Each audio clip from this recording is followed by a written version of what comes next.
Keledai ajaib ini hanya makan rumput, tapi dia mengeluarkan emas dan perak. Masing-masing emas sangat berharga. Raja sangat menyukainya. Tidak hanya membuatkan kandang keledai mewah, keledai ini juga dijaga oleh penjaga. Tapi langit tidak dapat diprediksi. Ratu sakit dan akan meninggal. Dia ingin raja menikahi wanita lain, tapi harus lebih cantik darinya. Raja hanya bisa menangis dan berjanji padanya. Menteri buru-buru mengirim potret wanita cantik dari seluruh dunia. Potret itu terlihat seperti foto. Monyet ini terlihat seperti penyihir, seperti kepala rusa dengan mata tikus. Terlihat seperti melon dan jujube, seperti bunga tetapi bunga layu. Kemudian, mata raja berbinar. Wanita ini terlihat seperti peri. Tapi ketika melihat dari dekat, ternyata itu putrinya sendiri. Putrinya sedang bernyanyi dan menari di taman. Raja tidak peduli. Dia ingin menikahi putrinya. Hal yang tidak masuk akal ini membuat putrinya takut. Butuh waktu baginya untuk terbiasa. Mendayung perahu ke hutan untuk meminta bantuan ibu peri. Ibu peri juga terkejut. Dia menasihati sang putri, biarkan raja membuat rok panjang dengan cuaca yang berubah. Namun ini tidak menyulitkan penjahit istana. Tidak butuh waktu lama untuk membuatnya. Gaun itu sangat indah dengan awan putih yang berkibar. Ketika putri memakainya, dengan isapan, ibu peri menerobos jendela. Biarkan raja membuat gaun bulan dan matahari. Hasilnya sama sekali tidak membuat raja menyerah. Gaun itu halus seperti bulan yang cerah, dan yang lainnya seterang matahari. Benar-benar tidak ada cara. Ibu peri datang dengan satu ide terakhir. Biarkan raja membuat pakaian dari kulit keledainya. Keledai yang menarik emas tidak ternilai harganya. Jika dia tidak tega, dia akan menyerah. Tidak disangka wajahnya yang cantik membuat hati raja keras. Malam itu, meracuni keledai malang itu.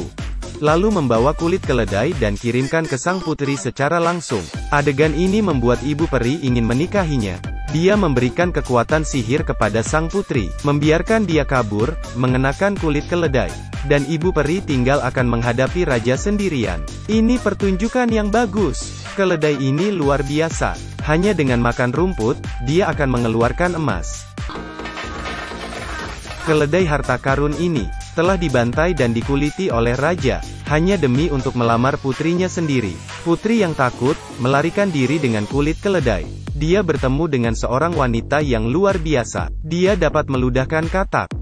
Dia dengan ramah menerima sang putri untuk menjaga pertanian. Tapi akomodasinya tidak begitu bagus. Ayam berkuasa di rumah yang rusak ini. Tempat tidur itu penuh dengan jerami. Dan sang putri mengeluarkan kekuatan sihirnya. Jerami menjadi tempat tidur putri.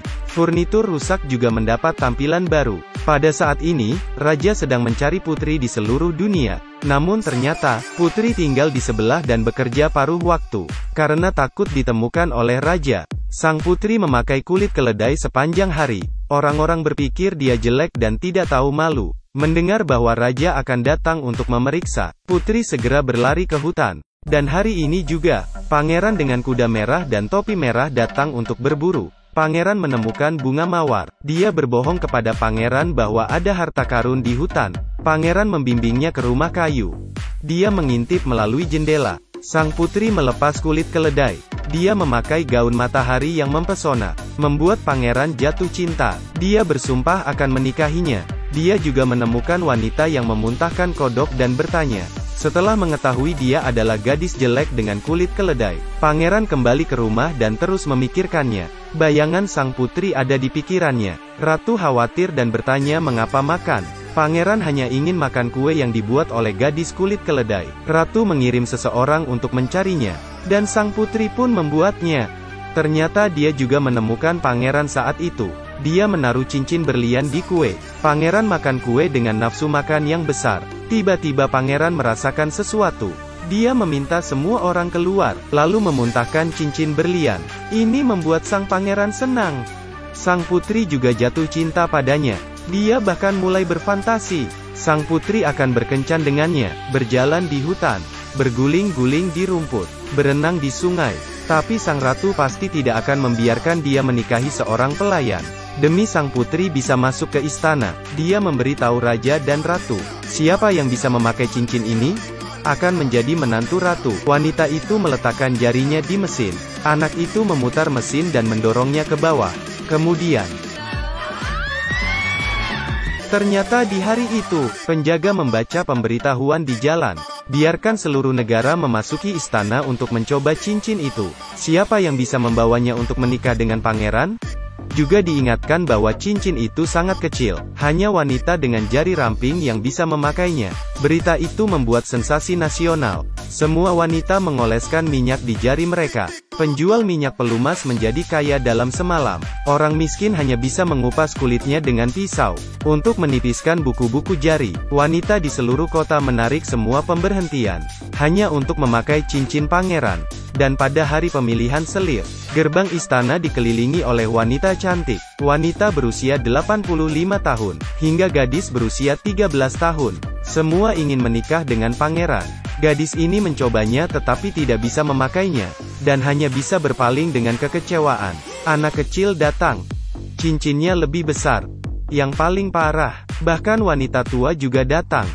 Tapi tidak ada yang bisa memakai cincin ini. Raja sangat kecewa. Tiba-tiba, seorang gadis berkulit keledai datang perlahan. Dia mengulurkan tangannya. Cincinnya sangat cocok. Semua orang langsung takjub. Kemudian, putri perlahan-lahan membuka kulit keledai itu, memamerkan gaunnya, berkilau dan sangat cantik. Dia meraih tangan pangeran, mendapatkan berkat semua orang. Mereka pun pertunangan. Namun tiba-tiba, raja juga datang ke sini. Ternyata, setelah putri melarikan diri, ibu peri mengorbankan dirinya sendiri, menikah dengan raja. Mereka datang untuk memberkati sang putri, pangeran dan putri yang bahagia. Raja juga memiliki ratunya sendiri, dan ceritanya berakhir dengan sempurna.